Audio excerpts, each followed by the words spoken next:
ایک اور صحابی تھے عبداللہ ذوالبجدین رضی اللہ تعالیٰ عنہ. نام عبداللہ تھا، مگر مدینہ طیبہ سے تھوڑے سے فاصلے پر ایک بستی میں رہتے تھے. والد فوت ہو گئے تھے تو چچا ان کی کفالت کرتے تھے، اور چچا نے ان کو بڑے محبت سے رکھا تھا. کھانا بھی اچھا دیتا تھا اور بہترین لباس دیتا. عبداللہ شکل کا بھی بہت خوبصورت تھا، پھر اس کے اوپر جب قیمتی اور خوبصورت لباس پہنتا تو اس کی جوانی کو دیکھ کے، اس کی پرسنالٹی کو دیکھ کے لوگ حیران ہوتے تھے. چنانچہ عبداللہ جب مدینہ طیبہ آتا تو لوگ حیران ہو کے اس کو دیکھتے تھے کہ کتنا خوبصورت نوجوان ہے اور کتنے اچھے کپڑے اس نے پہنے ہوئے ہیں. اللہ کی شان دیکھیں کہ عبداللہ نبی اسلام کی خدمت میں حاضر ہو گیا اور اس نے کلمہ پڑھ لیا. اب جب واپس گھر گیا تو چاہتا تو وہ تھا کہ میں نبی علیہ السلام کی محبت کو چھپاؤں، مگر محبت چھپانے سے چھپتی نہیں ہے. ایک دم بھی محبت چھپ نہ سکی جب تیرا کسی نے نام لیا. اس کے چچا نبی علیہ السلام کا نام لیتے یا والدہ لیتی تو عبداللہ ذرا ادھر دیکھتا، توجہ سے بات سنتا، تو گھر والوں نے فگر آؤٹ کر لیا کہ اس کے اندر کوئی نہ کوئی تبدیلی آئی ہے. چنانچہ چچا نے ایک دن اس کو بٹھا کر پوچھا، عبداللہ سچ سچ بتاؤ کیا تم مسلمان بن گئے ہو؟ تو عبداللہ رضی اللہ عنہ نے بتا دیا، ہاں میں نے کلمہ پڑھا ہے، میں مسلمان ہو گیا ہوں.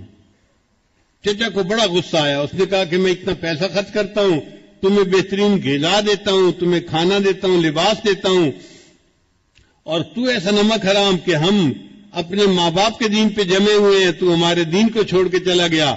اگر ایسا ہے تو میں تمہیں پھر اس گھر میں رہنے کی اجازت نہیں دے سکتا، میں نکال دوں گا. عبداللہ نے کہا نکال دے، میں چلا جاؤں گا. چچا کو اور غصہ آیا. اس نے تو پٹائی کی پہلے.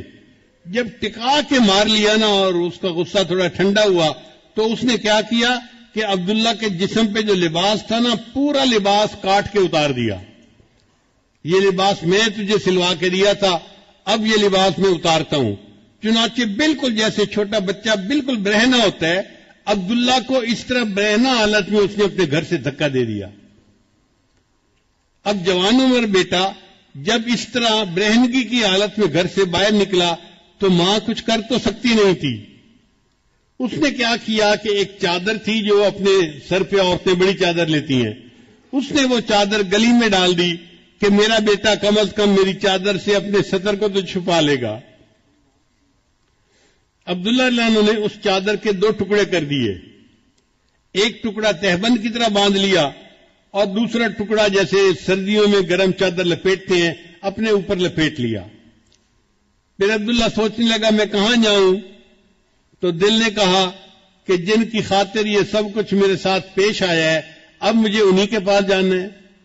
چنانچہ عبداللہ رضی اللہ تعالیٰ عنہ مدینہ طیبہ آئے. فجر کے بعد کا وقت ہے. نبی علیہ السلام مسجد میں تشریف فرمائے ہیں اور صحابہ سے گفتگو فرما رہے ہیں.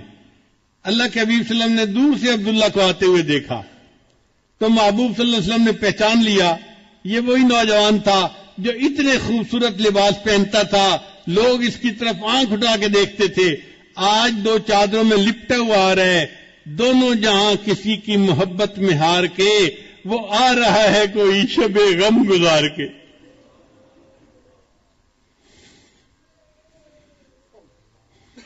جب عبداللہ عنہ آئے تو نبی علیہ السلام نے پوچھا عبداللہ کیا معاملہ پیش آیا؟ انہوں نے بتایا کہ مجھے اتنی پٹائی ہوئی، اپنے زخم کو نشان دکھائے اور میرے تو کپڑے بھی اتار لیے گئے، اور یہ والدہ کی چادر ہے جس میں کہ میں اپنے جسم لپیٹ کے آپ کے پاس حاضر ہو گیا ہوں.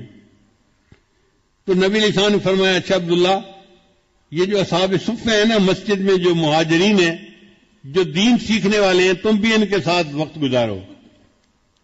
چنانچہ عبداللہ رضی اللہ عنہ نے اصحاب صفہ کے ساتھ بیٹھنا اٹھنا شروع کر دیا. اب چونکہ بڑی قربانی دے کے آئے تھے نا تو ان کے اندر اللہ کی محبت کا جذبہ تھا. حدیث میں آتا ہے یہ کبھی کبھی مسجد نبی کے گیٹ پہ نا زور سے اللہ اللہ اللہ یہ الفاظ کہتے تھے. حضرت عمر رضی اللہ عنہ کی طبیعت میں نظم و نسق بہت زیادہ تھا. ایک دفعہ انہوں نے ایسا کرتے ہوئے دیکھا تو انہوں نے ڈانٹ پھیلائی، عبداللہ تمیز سے کام لو، کیا ایسی باتیں کر رہے ہو، چلاؤ مت. آواز نیچی رکھو. نبی علیہ السلام کو پتہ چلا تو نبی علیہ السلام نے حضرت عمر کو بلایا, فرمایا عمر عبداللہ کو کچھ نہ کہنا, یہ جو کرتے ہیں اللہ کی محبت میں ڈوب کے کرتا ہے. تھوڑے عرصے کے بعد نبی علیہ الصلوۃ والسلام کو ایک غزوہ کے لیے نکلنے کی ضرورت پیش آئی, تو حضرت عبداللہ ذوالوجہین اللہ عنہ بھی ساتھ تھے. کچھ سفر طے ہو گیا, ایک جگہ پر قیام ہوا. وہ جگہ بڑی سرسبز تھی اور موسم میں ذرا خنکی تھی, ٹھنڈ تھی. حضرت عبداللہ اللہ عنہ کو بخار ہو گیا. اللہ کے حبیب صلی اللہ علیہ وسلم کو جب پتہ چلا کہ عبداللہ اللہ عنہ کو بخار ہو گیا ہے تو نبی علیہ السلام نے ارادہ کیا کہ میں ان کی تباہ پرسی کے لیے جاتا ہوں. چنانچہ ابو بکر, عمر, عثمان یہ سب ساتھ ہیں اور نبی علیہ السلام عبداللہ عنہ کی تیمارداری کے لیے آئے. اچھا بخار تیز تھا اور عبداللہ رضی اللہ عنہ بس لیٹے ہوئے تھے آنکھیں بند کر کے. نبی علیہ السلام نے جب انہیں دیکھا تو میرے آقا کو یاد آ گیا, یہ نوجوان کتنی نعمتوں کی زندگی گزار رہا تھا, اس نے اللہ کی خاطر اس جو ہے وہ تکلیف کو برداشت کیا. تو محبوب صلی اللہ علیہ وسلم اس کے قریب آ کر بیٹھے اور اس کے سر کے نیچے سے سرہانے کو ہٹا دیا اور اس کا سر اپنی گود مبارک میں رکھ لیا. یہ عبداللہ عنہ وہ صحابی ہے جن کو اس حال میں موت آئی کہ ان کی نگاہیں نبی علیہ السلام کے چہرے انور پر جمی ہوئی تھیں اور ان کا سر نبی علیہ السلام کی گود مبارک میں تھا. انہوں نے آخری سانس لیا اور ان کی اوپر پرواز کر گئی. آقا تیری معراج کہ تو لوح و قلم تک پہنچا, تیری معراج کہ تو لوح و قلم تک پہنچا اور میری معراج کہ میں تیرے قدم تک پہنچا.